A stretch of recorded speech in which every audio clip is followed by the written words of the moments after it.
കരുനാഗപ്പള്ളിയിൽ brown ഷുഗറുമായി ഇതര സംസ്ഥാന തൊഴിലാളി പിടിയിൽ. വെസ്റ്റ് ബംഗാൾ സ്വദേശി ലാൽ ഇൻ ബാഡ്ഗയാണ് 34 ഗ്രാം ബ്രൗൺ ഷുഗറുമായി കരുനാഗപ്പള്ളി എക്സൈസിന്റെ പിടിയിലായത്. ഇത്തരത്തിൽ ചില്ലറ വിൽപ്പനയ്ക്കായി സ്ഥിരമായി ലഹരി എത്തിക്കുന്ന ആളാണ് പ്രതിയെന്നാണ് എക്സൈസ് പറയുന്നത്. ഇയാളിൽ നിന്ന് 6000 രൂപയും എക്സൈസ് പിടിച്ചെടുത്തിട്ടുണ്ട്.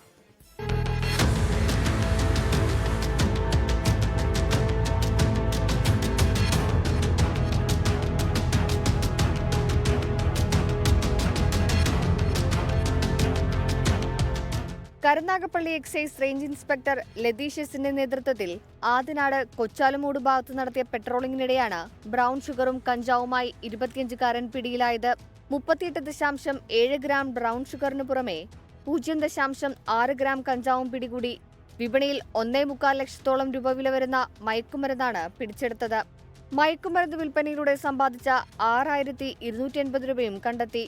കഴിഞ്ഞ മാസവും കൊച്ചാലുമൂട് ഭാഗത്തു നിന്നും 8 ഗ്രാം ബ്രൗൺ ഷുഗറുമായി ബംഗാൾ സ്വദേശിയെ എക്സൈസ് സംഘം അറസ്റ്റ് ചെയ്തിരുന്നു. പ്രതിയെ കോടതിയിൽ ഹാജരാക്കി റിമാൻഡ് ചെയ്തു. 24 കൊല്ലം.